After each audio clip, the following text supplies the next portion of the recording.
économique. Et maintenant, dans les 60 plus grosses sociétés, le traitement miracle n'existe pas. C'est potentiellement cancérigène. Il y a des centaines de produits chimiques. C'est une sorte de pression inacceptable sur le commandant. Compris sur l'étiquette. Viande de bœuf. Savez-vous vraiment ce que vous mangez? Je ne veux plus, dans notre pays, Je ne vous cache pas un réel malaise. Bonsoir à toutes et à tous. Ce soir, Question la Une s'intéresse à votre santé. Vous verrez que le recyclage à tout prix n'est peut-être pas une si bonne idée et vous serez sans doute plus prudent en utilisant des pesticides après avoir vu notre émission. Au sommaire, aujourd'hui, les cartons recyclés.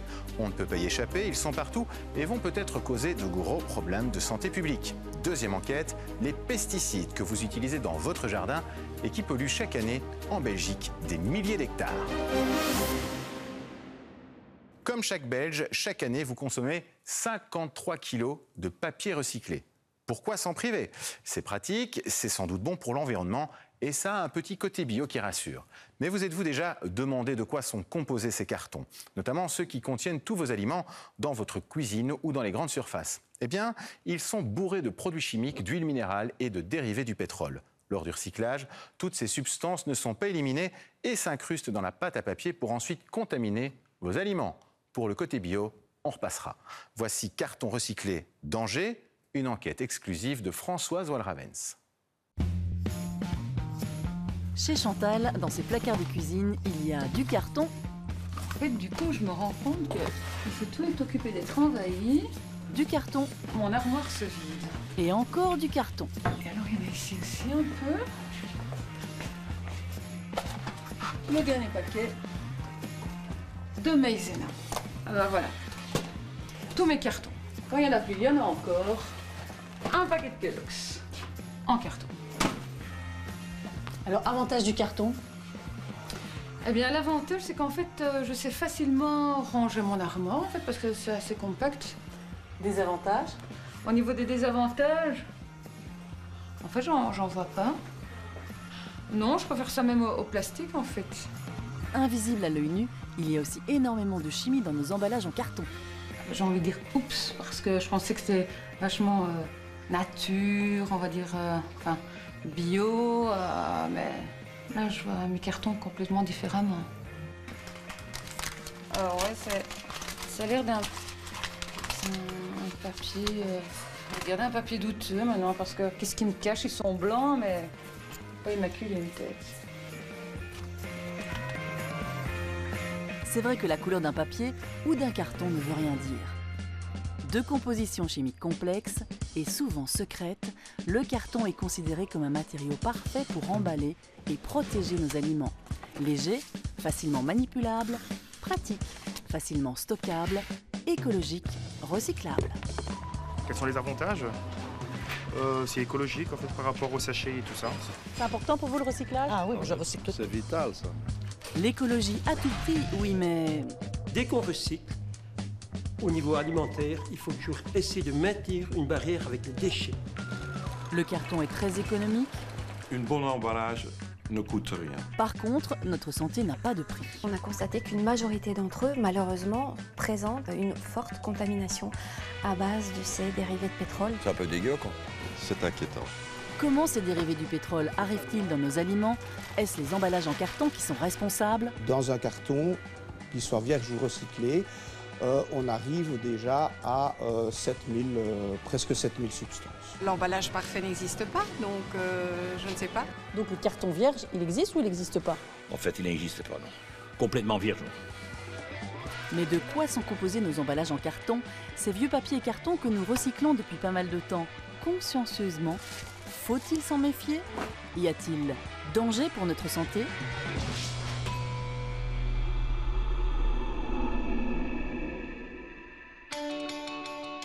Tous ces emballages en carton, l'industrie alimentaire en consomme des tonnes. Nous aussi, c'est un immense marché. Au fil de notre vie, quelle que soit notre génération, lorsque nous faisons nos courses, le carton est omniprésent.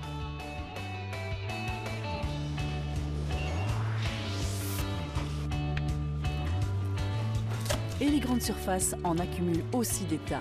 Ce supermarché récolte chaque jour 2 tonnes de carton. Ce sont les emballages de stockage et de transport. Et si on ajoute ceux que nous jetons après utilisation, chaque Belge consomme par an 53 kg de carton. Cela fait un sacré volume et je vous dis pas l'odeur. Que deviennent tous ces emballages?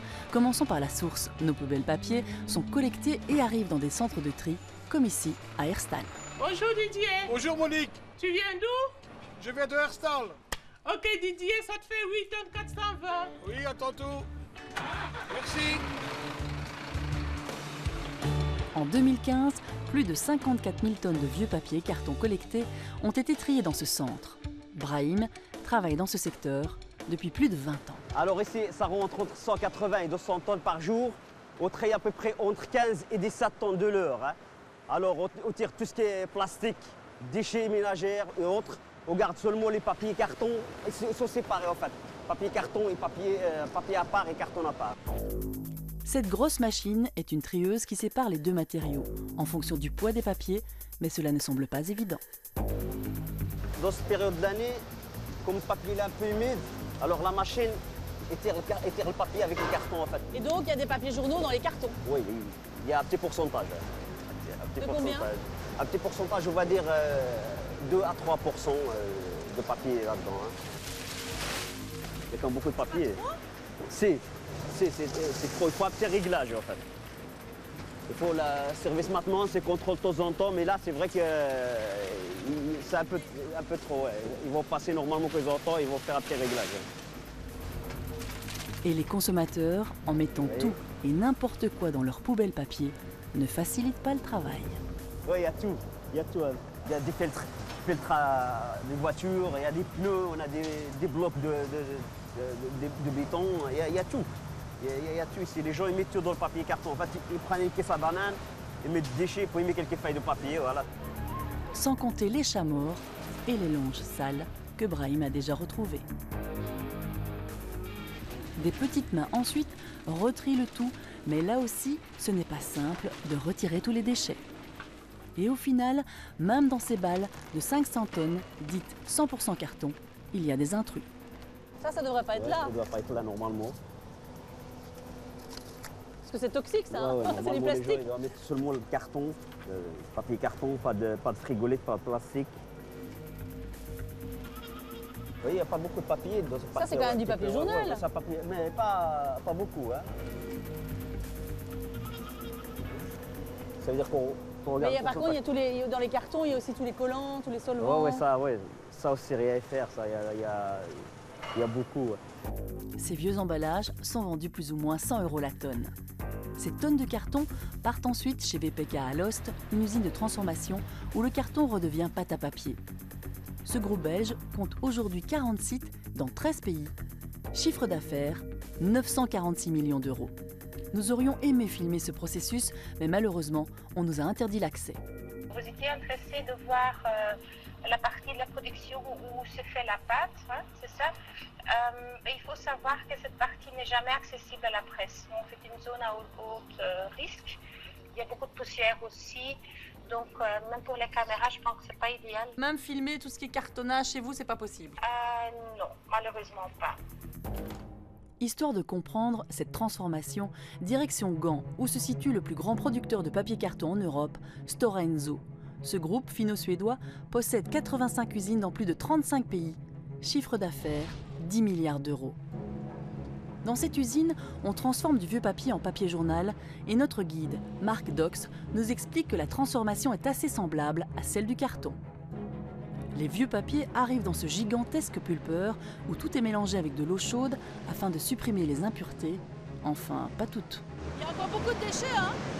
Oui, ça semble être beaucoup, mais c'est moins de 1% du total. Pour les cartons recyclés, on laisse plus de déchets. Donc, il prend le bal, il le mixe dans un grand bain d'eau, c'est tout. Il ne nettoie pas? Non, ça dépend du degré de qualité de papier qu'il doit produire. Ici, on fait le désancrage, on va laver le fibre, le vieux papier. Et pour le carton, on désancre aussi ou pas? En principe, non, parce qu'on ajoute la peinture. Si c'est du carton brun, on ajoute la peinture pour arriver à sa couleur. Colorant brun. Pardon? On rajoute du colorant brun. Oui. Pour les cartons, toutes les encres minérales, des papiers journaux et autres produits chimiques ne sont pas éliminées et s'incrustent dans la pâte à papier. Cette pâte à papier est ensuite asséchée et pressée entre deux rouleaux et redevient papier. Dans ces deux usines belges, Storenzo et VPK, on transforme 1,2 million de tonnes de vieux papiers et cartons recyclés, mais cela pourrait être plus encore. C'est un marché, donc il y a une économie de marché, et pour certaines catégories de vieux papiers, certains récupérateurs de vieux papiers se sont spécialisés dans la grande exportation. Et donc les ports d'Anvers et de Zeebrugge sont des points de départ de matières premières et de vieux papiers, notamment vers l'Asie, à peu près à raison de 600 000 tonnes par an. Donc quel est l'impact réel environnemental du fait que ces vieux papiers repartent dans les bateaux? C'est un peu difficile à chiffrer, mais je crois qu'en termes de principe, on peut quand même dire qu'il serait plus intelligent et plus malin d'essayer de recycler ça localement. Et ce n'est pas tout, des milliers de camions se croisent sur les routes d'Europe en fonction de l'offre et de la demande. 990 000 tonnes de vieux papiers et cartons belges sont vendus en France, aux Pays-Bas et en Allemagne. Et du coup, notre pays manque de matières premières et donc dans l'autre sens, plus de 1 million de tonnes sont achetées et arrivent de France, des Pays-Bas, d'Angleterre et d'Allemagne chez nous. Et les kilomètres s'additionnent encore, car une fois devenus rouleaux de nouveaux papiers, ils sillonnent encore les routes pour rejoindre les usines de transformation. C'est le cas dans l'entreprise familiale Sunnen, près de Roulers. Cette usine produit du carton ondulé qu'elle transforme ensuite en emballage sur mesure. Son chiffre d'affaires, 70 millions d'euros. Et pour fabriquer du carton ondulé, la matière première, c'est du papier, qui vient ici du bout du monde. Alors, le papier, vous l'achetez où? Ah ben, en fait, comme vous avez vu en Russie, en fait au Brésil, aux États-Unis, un peu partout. Parce que le papier, se transporte plus facilement que le carton ondulé. Ça coûte combien plus ou moins un papier au kilo? Moyenne, disons 500-600 € la tonne, plus ou moins. Ça dépend quel papier. Cette onduleuse ultra moderne assemble 3, 5 ou 7 feuilles de papier. Production 200 km par jour. Les plaques de carton ondulé sont ensuite découpées, pliées et encollées selon les désirs des clients. Cette usine imprime aussi tous ces emballages ondulés, ce que la clientèle demande de plus en plus, marketing oblige. 7 couleurs sont possibles. Les encres sont des encres à base d'eau, donc en fait c'est pas toxique. Ce sont des encres qui n'ont pas de problème avec l'alimentaire. Mais ce ne sont pas des encres alimentaires. Ce ne sont pas des encres alimentaires, mais disons que c'est pas avec des solvants, des choses pareilles. Par contre, cette entreprise située à Erpemer utilise uniquement des encres et des lacs alimentaires. Logique, vu que Ducajou Printing produit 85% d'emballages alimentaires. Cette presse imprime 18 000 feuilles de carton par heure. Chaque année, 4 000 tonnes d'emballages compacts sortent de cette entreprise familiale qui se porte bien et qui affiche un chiffre d'affaires de 10 millions d'euros. Un bon emballage ne coûte rien. C'est comme un vendeur. Un bon vendeur, il ne coûte rien. Il rapporte. Même avec 25 ans d'expérience, c'est impossible de dire combien ça va coûter. Ça dépend des tirages. On va dire une moyenne, entre le minimum et le maximum, le carton le plus cher et le moins cher. Je suis embêtante. Oui, vous êtes embêtante. Oui.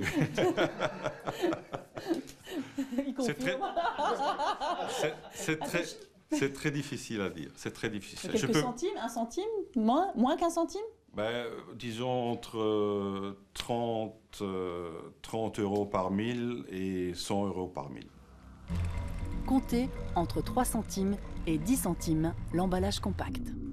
La réputation de Ducajou Printing est de répondre aux normes les plus strictes en matière de sécurité alimentaire. Monsieur justement qui vient de passer derrière vous disait oui, ils ont tellement de brevets qu'en fait on pourrait même presque donner le carton à manger, le carton des emballages à donner à manger aux enfants. Vous allez jusque-là? Il faut peut-être pas donner des cartons qui sont recyclés parce que 50% de notre chiffre d'affaires, et c'est un peu pareil dans le marché, ce sont des cartons recyclés. Et c'est très bien qu'il y a du carton à recycler, hein, parce que c'est bien pour le milieu en général. Mais il y a aussi 50% des boîtes qui sont faites par des fibres vierges. Et on peut le manger, mais c'est pas bon pour goûter. Hein. Donc le carton vierge, il existe ou il n'existe pas? En fait, il n'existe pas, non. Complètement vierge, non. Mais disons, il y a déjà des années que ça se fait comme ça. Hein. Donc de ce côté-là, il n'y a pas de problème.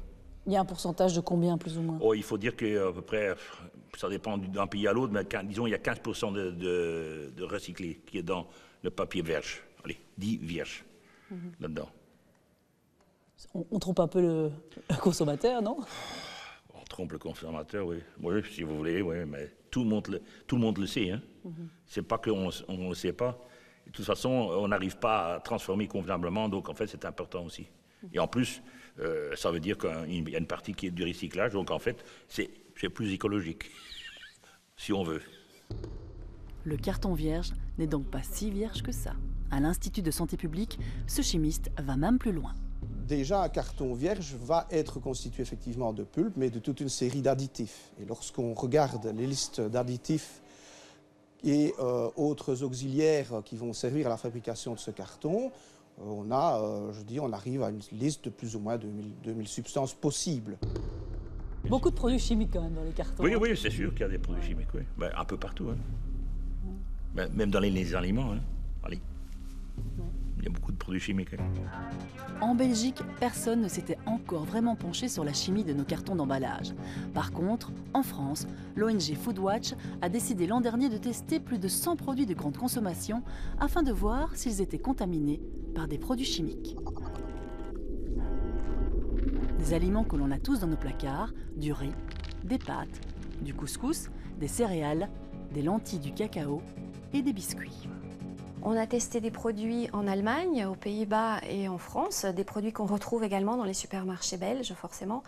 Et on a constaté qu'une majorité d'entre eux, malheureusement, présentent une forte contamination à base de ces dérivés de pétrole dangereux pour la santé. Il y a une étude française qui a découvert dans des cartons des dérivés du pétrole qui rentreraient dans les aliments. Vous en pensez quoi? C'est un peu dégueu, quoi. C'est inquiétant. Ben, il faut arrêter ça. Vous voulez faire, ça ne dépend pas de nous, hein. Les huiles minérales, c'est pas nous qui les mettons. Hein. C'est pour les nouvelles générations, nous, ça va. Mais les nouvelles générations qui absorbent déjà tout ça, bébé, oui, c'est bon, ça va poser des problèmes. Alors Mila, si je te dis qu'il y a des dérivés du pétrole qui migrent dans ton biscuit, qu'est-ce que tu dis? C'est dégueulasse. Ce qui est alarmant, c'est que même des produits pour enfants sont contaminés et surtout, étonnamment, des produits biologiques que l'on croyait hors de tout soupçon. Les résultats sont édifiants. 83% des 120 produits testés par Foodwatch contenaient des traces d'huile minérale. Comment ces huiles minérales, ces dérivés du pétrole pénètrent dans nos aliments? Ce professeur de chimie nous l'explique. Eh bien, dans les cartons, ce qui se passe, c'est que l'encre qui se trouve à l'extérieur va diffuser à travers le carton. Alors, elle est plus concentrée du côté extérieur, un petit peu comme la goutte d'encre qui est tombée dans l'eau ici. Et ce qui va se passer, c'est qu'elle va passer en travers des fibres du carton. C'est un phénomène de diffusion. Et donc, les produits vont transparaître, vont passer à travers les différentes fibres du carton. Et l'aliment va prendre ce composé, il va l'emmagasiner. Petit à petit, il y en aura de plus en plus parce qu'évidemment, il y a beaucoup plus d'aliments dans la boîte en carton qu'il n'y a de carton. Les denrées peuvent également être contaminées tout au long du processus de fabrication. On retrouve des huiles minérales comme additifs alimentaires ou comme lubrifiants des machines de production. La contamination par ces huiles volatiles peut aussi avoir lieu lors du transport et du stockage. Et la durée a aussi un effet. Ce qui est inquiétant, c'est que tous ces aliments contaminés, s'ils le sont à un temps T, que nous on a testé, il faut savoir que quand ces aliments sont stockés dans nos placards, eh bien la contamination augmente au fil des semaines. Mais quels sont exactement les risques pour notre santé? Deux types d'huiles minérales ont été retrouvés dans nos aliments, les moches et les moas. Ils sont présents dans ces 14 produits testés par Foodwatch que nous avons retrouvés dans nos supermarchés. Les MOA sont des hydrocarbures aromatiques. Ce sont les huiles les plus dangereuses, donc cancérogènes, mutagènes, donc qui affectent notre ADN quand même durablement, et d'autant plus quand on est un enfant ou une femme enceinte. Et puis perturbateurs endocriniens, donc là aussi effet à long terme. Donc pour eux, il n'y a pas photo, il ne devrait même pas y en avoir, même en quantité minime, pas de MOA. Et il y en a. Et il y en a. Pour les moches, les hydrocarbures saturés d'huile minérale que l'on retrouve dans beaucoup d'aliments et à des concentrations plus élevées, les avis scientifiques divergent. C'est pourquoi nous avons fait un aller-retour à Zurich dans ce laboratoire cantonal. Depuis 1990, Konicrop traque la présence de ces huiles minérales volatiles dans notre nourriture. Spécialiste mondial de la migration des produits chimiques des emballages, il est le premier à avoir mis au point une méthode de détection des huiles. Les moches, les huiles minérales saturées, il les connaît bien. Ce sont des substances qui ne sont pas actives, mais une partie de ces moches sont fortement accumulées avec le temps dans notre corps et arrivent à des concentrations dans quelques organes qui sont assez élevées, pour ne pas dire extrêmes. La moyenne, nous avons trouvé 2 ou 3 grammes par personne et comme maximum, nous avons trouvé 13 grammes. C'est à peu près 16 millilitres.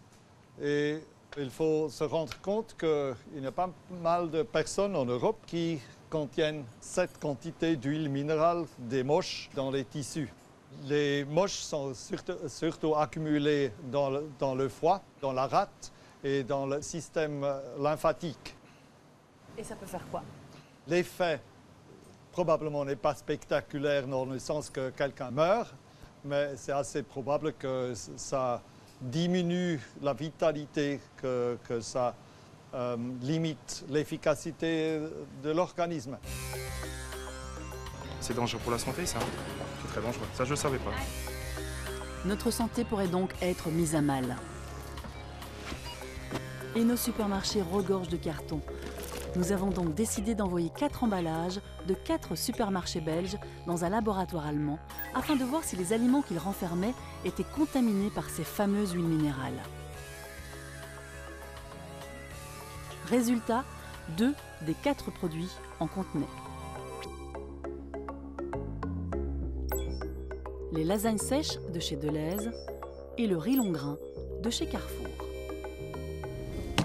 Nous avons transmis les résultats et les réactions ont été très rapides. Nous avons bloqué le lot concerné et nous avons posé la question à l'AFSCA, que faire? Parce qu'on sait très bien qu'il y a une législation qui n'existe pas aujourd'hui et donc c'est l'AFSCA et non pas Carrefour qui doit donner une réponse à ce problème et c'est là l'AFSCA qui devra nous donner son avis. C'est où est-ce que le produit doit être retiré de la vente ou est-ce que le produit peut être vendu suite à cette étude. Et voici ce que l'autorité fédérale de la sécurité alimentaire a rétorqué. On voit qu'on est vraiment ici, dans ce cas-ci, dans des doses qui ne représentent pas un danger direct pour la population. Delhaize a préféré communiquer par écrit, mais sa réaction est identique à celle de Carrefour. Nous nous sommes demandé si l'AFSCA, dans ses 800 prélèvements annuels, faisait des contrôles de la présence ou non des huiles minérales. L'AFSCA ne sait pas effectuer d'échantillonnage et d'analyse puisqu'il n'existe ni méthode d'analyse encore agréée. Et pour pouvoir comparer des choses comparables, il faut évidemment avoir une méthode d'analyse qui soit unique et agréée. Et de plus, il n'existe pas encore de normes, bien que celles-ci soient en train d'être définies au niveau européen, pour pouvoir s'assurer que le produit répond à cette norme ou pas. Alors, c'est étrange. Sur quelles normes se base Delhaize lorsqu'il analyse la teneur en huile minérale de ses produits chaque année? Et Carrefour, lorsqu'il fait attention aux matériaux utilisés dans ses emballages? Mais nous n'utilisons rien, c'est plutôt un producteur qui l'utilise sur un produit qui se trouve sous notre marque. Là, nous avons bloqué les produits concernés, le lot concerné, et puis de toute façon, nous travaillons déjà depuis environ 6-7 mois sur les emballages de produits.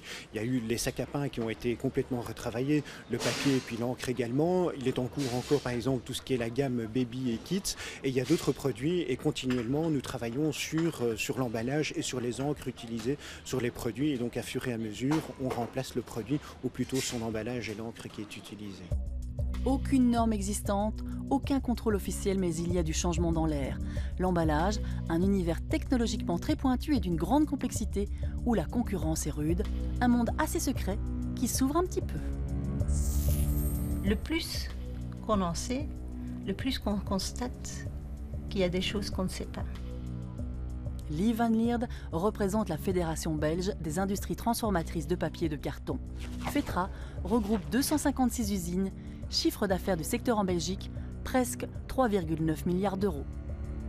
Actuellement, il y a énormément de recherches dans les entreprises, justement pour trouver des solutions, pour éviter la migration, etc. Parce que ce n'est pas la présence, c'est la migration qui est importante. Il y a eu des collaborations pour faire des tests avec certaines industries. Mais toute cette matière est très compliquée. Il y a des huiles minérales qui se trouvent partout autour de nous, pas seulement dans l'emballage, mais parfois même dans l'alimentation. Ils ne sont pas tous nocifs non plus.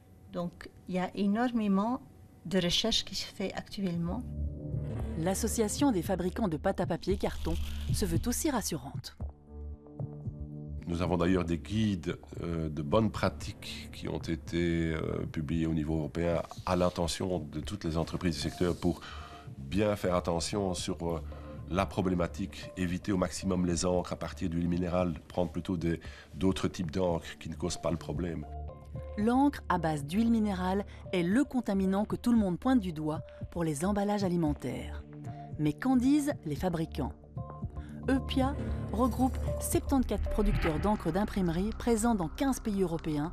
Ils ont vendu près de 1 million de tonnes d'encre l'an dernier. Chiffre d'affaires du secteur, 3 milliards 117 millions. This type of printing ink has always been mineral oil free. There have Are been you sure? Yes. The printing inks that we recommend for these purposes and the printing inks that my industry sells into this area is mineral oil free. Of course, somebody could take another option and use a mineral oil based ink, but that is not what we recommend. Les encres, notamment alimentaires, sont soumises à une réglementation plus restrictive, ce qui n'est pas le cas pour les cartons des emballages alimentaires, et pourtant, le secteur le réclame. Nous disons à l'Europe depuis longtemps, et ça ne s'est pas encore fait, qu'il faut prendre le problème au sérieux et qu'il faut définir des normes pour les emballages en contact alimentaire dans le secteur du papier et carton. Le seul règlement européen qui existe pour les matériaux en contact avec les aliments date de 2004 et précise. Tous les matériaux destinés à entrer en contact avec des denrées alimentaires ne doivent pas libérer de substances dangereuses pour la santé humaine. Mais c'est vrai que le carton n'est pas dans les produits spécifiques réglementés. La Commission est consciente de ce problème. Alors, il y a la possibilité pour les États membres d'adopter certaines mesures. Il n'y aurait pas de pire scénario que le scénario de voir des législations nationales fleurir un peu partout et imposer des contraintes différentes, ce qui ne ferait que compliquer toute la situation. C'est pas facile. Comme on dit, quelquefois on dit que la Commission légifère trop, quelquefois on dit qu'elle ne légifère pas assez. Mais c'est important maintenant de faire aussi un assessment, une évaluation si c'est nécessaire ajouter de la législation sur ce domaine spécifique. Il y a bien une volonté de faire quelque chose, mais qu'il y a aussi un manque de ressources humaines là, au niveau de l'européenne pour justement attaquer l'affaire. C'est un travail monstrueux, disons. On espère toujours que ça va se faire un jour. L'Europe nous répond qu'elle va continuer à faire des tests, ils n'arrivent pas à se mettre d'accord sur les potentiels seuils. Pourtant, les informations sont là concernant les dangers pour la santé, y compris son agence quand même qui s'occupe de ces sujets-là, l'EFSA. Mais les lobbies sont extrêmement puissants. Il s'agit d'un des lobbies les plus puissants quand même en Europe, l'agroalimentaire. Et donc tout ce qui est contraignant est forcément contré. On a une politique de porte ouverte, on écoute tout le monde, mais je ne dirais pas qu'il y a une pression obscure de la lobby de carton. Non, absolument non. Si on pense qu'on devra les réglementer, on va les réglementer. Si c'est nécessaire, on va bouger. Bouger oui, mais quand et surtout dans quel sens? Car dans un carton imprimé, il y a énormément de substances chimiques. De produits de départ, dans un carton, qu'il soit vierge ou recyclé, on arrive déjà à presque 7000 substances. Et pour 2/3 de ces substances, les scientifiques ne connaissent que peu ou pas leur toxicité. Si on regarde concrètement la capacité d'évaluation au niveau européen par substance, on arrive à un grand maximum d'une dizaine de substances par an qui sont évaluées. Ici, on a 10 000 substances. Donc ça veut dire qu'il faudrait 1000 ans. Donc inéluctablement, on est obligé de mettre en place de nouveaux outils. On a beaucoup de travail, mais je pense qu'au niveau belge, on n'a pas à rougir parce qu'on a déjà franchement initié pas mal de projets, notamment sur la problématique des huiles minérales. Donc on peut dire clairement qu'on s'attaque au problème. On ne s'attaque pas seulement au problème d'un point de vue scientifique, puisque c'est là aussi qu'on a vraiment d'énormes besoins. On s'attaque aussi aux problèmes de façon réglementaire. Et avec nos collègues suisses, allemands et les autres membres du Conseil de l'Europe, on a initié un projet de résolution sur les papiers et cartons au contact des denrées alimentaires. Où justement, par exemple, les huiles minérales, c'est dans le projet de résolution. Je ne pense pas que l'huile minérale, c'est la source principale d'un danger. C'est une substance qui doit être réglée entre beaucoup d'autres. Lors des analyses de ces cartons alimentaires recyclés, Conny Grob a trouvé plus de 300 substances différentes à des seuils très élevés. Et ce qui est inquiétant, ce sont des centaines de substances dont on sait pour la majorité presque rien. En plus, ça varie parce que ça dépend du matériel qui est recyclé. Et ça nous dit qu'il n'y a pas vraiment des possibilités réalistes de contrôler ce qui entre dans les aliments. Le toxicologue Alfred Bernard nous met en garde. Donc si on recycle à l'infini ce type de carton, fatalement, si on ne fait pas attention, vous allez avoir une rétention, une accumulation dans ces cartons de certaines substances. Donc il faut s'assurer que après recyclage, on élimine ces composés, mais de toute façon, je pense, le principe de précaution, si on utilise de carton recyclé, on évite le contact avec l'aliment, donc on met une barrière étanche. Ça, c'est la base de la prévention. C'est aussi la conclusion de Conny Grob. La solution qu'on pense que plus la meilleure, c'est l'utilisation des barrières. Barrière, c'est dans ce métier pas quelque chose qui est complètement étanche, mais c'est une couche qui ralentit la migration. On pense que les fabricants et les marques n'utilisent pas ces barrières fonctionnelles, donc qui empêcheraient cette contamination pour deux raisons. Probablement un coût, mais surtout parce que c'est pas obligatoire. Donc pourquoi le ferait-il? Ah, surprise. En fait, l'autre, l'ingrédient est directement versé dedans, tandis que celui-ci est maintenant dans un plastique. Alors je pensais faire une sorte, je vais dire, d'économie aux déchets.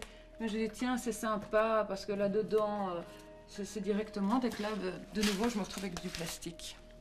Bon, peut-être que ça le protège. Qui sait, mais cela dit, j'aime pas trop le plastique, en fait. Alors, ça, le sachet interne est probablement une bonne barrière. Il faudrait le vérifier, mais je suis bien sûr de ça. Mais tous les plastiques ne sont pas de bonnes barrières.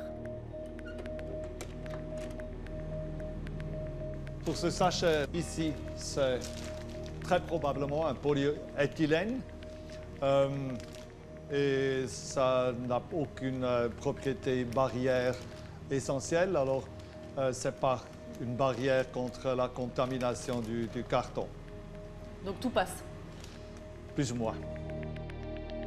Je crois qu'il faut finalement avoir une solide formation scientifique en tant que consommateur pour pouvoir faire les bons choix d'emballage.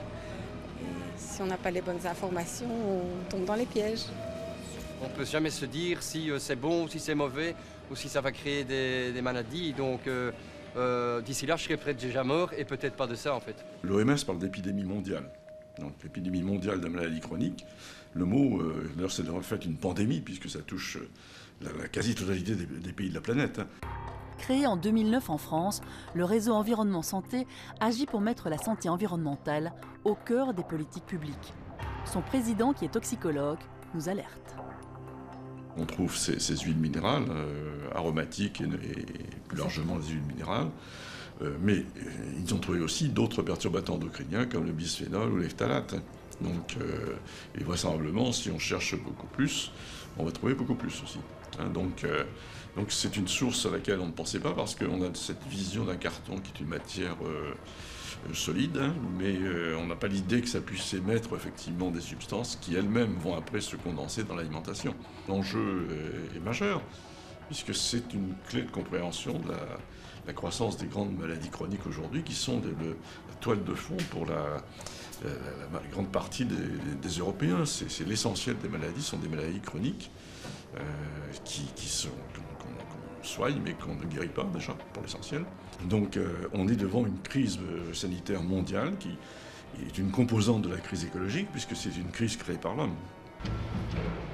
À vouloir recycler à tout prix, l'homme met toujours la barrière plus haut. Les taux de recyclage que l'on doit atteindre en Europe sont fixés à 60%. En Belgique, c'est 80%. Et chez Foss Plus, qui s'occupe des collectes sélectives, du tri et du recyclage des déchets d'emballage ménager, on ne veut pas que le recyclage devienne une discipline olympique. Il faut véritablement réfléchir à l'impact général du système qu'on a mis en place. Et c'est vrai qu'aujourd'hui, on a toujours été rassuré parce qu'on sait que l'empreinte ou l'impact environnemental du système est globalement positif. Mais si demain, en voulant absolument augmenter les taux, en allant de plus en plus loin, on se rend compte que la balance commence à peut-être être en défaveur, là, il faudrait peut-être quand même se poser des questions. Est-ce que vouloir recycler tout à tout prix le plus loin possible, est-ce que c'est la bonne solution ? Recycler, oui, mais sans mettre en danger la santé des utilisateurs, des consommateurs. Ce qui n'est pas le cas. Les emballages en carton recyclés ou non peuvent contaminer notre alimentation. Personne, lors de notre enquête, et ce, quelle que soit sa fonction, n'a nié le problème. Les fibres papier du carton peuvent être recyclées 7 fois avant de devenir poussière. 7 vies, plus que nous simples mortels. Et ces cartons sont présents tout au long de notre existence. Ils peuvent même accompagner notre dernier souffle. Comme cette ultime demeure en carton, mais avant d'y séjourner, en notre âme et conscience, il est grand temps d'agir, de concilier écologie et sécurité alimentaire, sans toujours penser au profit, et ce, d'un point de vue global.